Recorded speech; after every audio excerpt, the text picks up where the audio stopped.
BJP ಅವರಿಗೆ ಮತ್ತು JDS ಅವರಿಗೆ ಅವರ ನಾಯಕತ್ವದಲ್ಲಿ ನಂಬಿಕೆ ಇಲ್ಲ. ಇವತ್ತು ನಮ್ಮ ಜನಪರ ಯೋಜನೆಗಳನ್ನು ನೋಡಿ, ಗ್ಯಾರಂಟಿ ಯೋಜನೆಗಳನ್ನು ನೋಡಿ, ಯಾವ ರೀತಿ ಒಂದು ಕುಟುಂಬಕ್ಕೆ ಒಂದು ಆರ್ಥಿಕ ಸ್ಥಿರತೆ ಮತ್ತು ಒಂದು ಸ್ವಾಭಿಮಾನದ ಬದುಕನ್ನು ಕೊಡ್ತಾ ಇರೋದನ್ನು ನೋಡಿ ಇವತ್ತು ಕೆಲವು ಶಾಸಕರು ಆತ್ಮಸಾಕ್ಷಿಯ ಮತಗಳನ್ನು ನೀಡಿದ್ದಾರೆ. ಸರ್, ಇದು ನಮಗೆ ಕೇಳೋದಕ್ಕಿಂತ ಹೆಚ್ಚಾಗಿ BJP ಮತ್ತು JDS ಅವರಿಗೆ ಕೇಳಬೇಕು. ಯಾವ ಪಕ್ಷಗಳು ನಮ್ಮ ಬಗ್ಗೆ ದಿನ ಟೀಕೆ ಮಾಡ್ತಾಯಿದ್ರು, ಇವತ್ತು 11 ಮತಗಳು ನಮಗೆ ಬಿದ್ದಿದೆ ಅಂದರೆ ಇದಕ್ಕೆ ಉತ್ತರ ನಾವು ಕೊಡಬೇಕಾ, ಅವ್ರು ಕೊಡಬೇಕಾ? ಭಾಳ ಸ್ಪಷ್ಟವಾಗಿ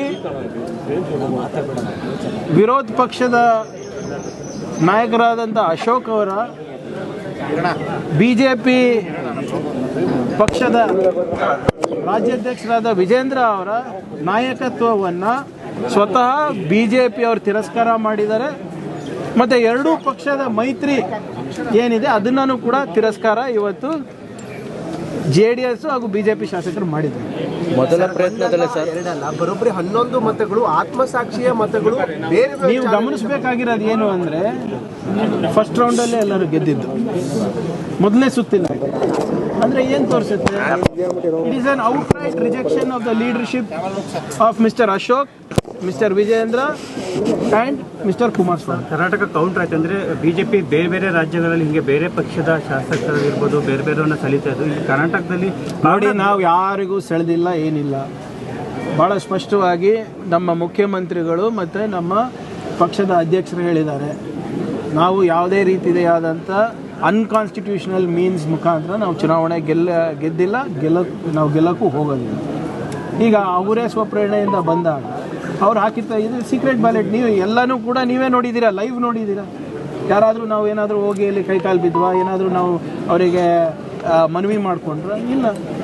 ಹಾಗೆ ಸರ್, ತಮಿಳುನಾಡು ಸರ್ಕಾರ ಏನು ಕಾವೇರಿ ಮೇಕೆದಾಟು ವಿಚಾರದಲ್ಲಿ ರೆಸಲ್ಯೂಷನ್ ಪಾಸ್ ಮಾಡಿದೆ ನೋಡಿ. ಅವ್ರ ಹಿತಾಸಕ್ತಿನಲ್ಲಿ ರೆಸಲ್ಯೂಷನ್ ಪಾಸ್ ಮಾಡ್ಕೋತಾರೆ. ನಾವೇನು ಮಾಡಬೇಕು, ನಾವು ಮಾಡಬೇಕಲ್ಲ. ಕೋರ್ಟ್ ಆರ್ಡರ್ ಕ್ಲಿಯರ್ ಇದೆ. ವಿ ಆರ್ ಮೇರ್ಲಿ ಈಗ ನಾವು ಅವ್ರ ಪಾಲಿನ ನೀರನ್ನು ನಾವು ಕಸ್ಕೋತಾ ಇದ್ದೀವಿ ಅಂದರೆ ಅವರು ಏನಾದರೂ ಏನೋ ಆಕ್ಷೇಪ ವ್ಯಕ್ತಪಡಿಸಲಿ.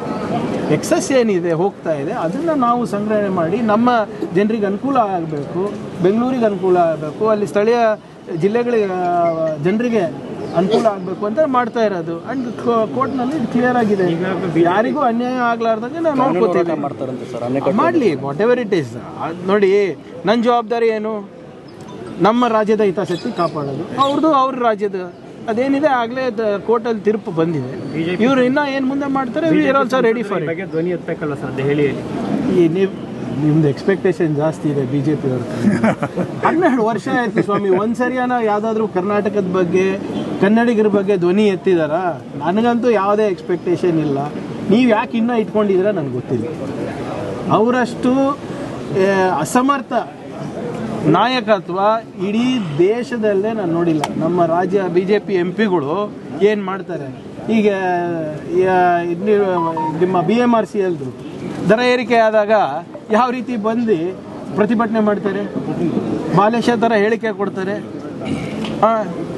ಏನು ಬರೀ ನಮ್ಮದು ಒಂದೇ ಜವಾಬ್ದಾರಿನಾ?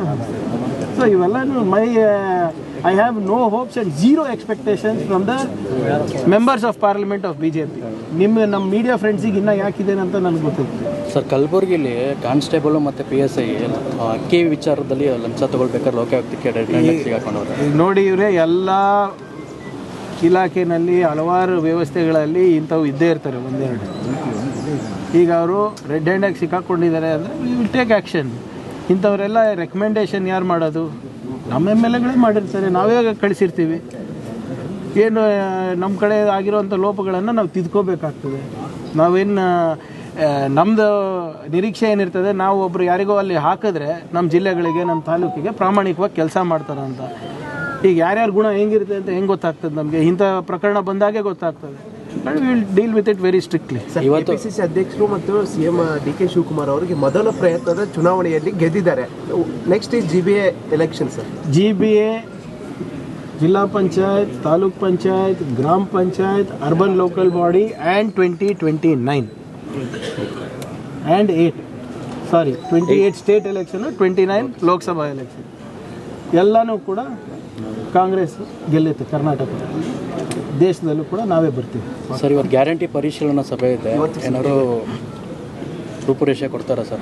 ಇಲ್ಲ, ಭಾಳ ಸ್ಪಷ್ಟವಾಗಿ ಮಾನ್ಯ ಮುಖ್ಯಮಂತ್ರಿಗಳು ಹೇಳಿದ್ದಾರೆ, ಅನರ್ಹರು ಯಾರಿದ್ದಾರೆ ಅವರಿಗೆ ಹೋಗಬಾರ್ದು, ಸಾಕಷ್ಟು ಲೋಪಗಳಿದೆ, ಅದನ್ನು ತಾಂತ್ರಿಕವಾಗಿ ಹೇಗೆ ನಿವಾರಣೆ ಮಾಡ್ಬೋದು ಅಂತ. ಈಗ ನಮ್ಮ ಗ್ಯಾರಂಟಿ ಸಮಿತಿ ಅಧ್ಯಕ್ಷರು ರೇವಣ್ಣ ಅವರಿರ್ಬೋದು, ಉಪಾಧ್ಯಕ್ಷರಾದ ನಮ್ಮ ದಿನೇಶ್ ಗುಳಿಗೌಡ ಅವರಿರ್ಬೋದು, ಕೆಲವು ಅಂಕಿಅಂಶಗಳನ್ನು ಕೊಟ್ಟಿದ್ದಾರೆ. ಈಗ ನೀವೇ ಹೇಳಿ, ಸರ್ಕಾರದ ಬೊಗ್ಗಸೆಗೆ ಏನು ನಷ್ಟ ಆಗ್ತಾಯಿದೆ ಅದು ತಡೆಯೋದು ನಮ್ಮ ಆದ್ಯ ಕರ್ತವ್ಯ ಅಲ್ಲ.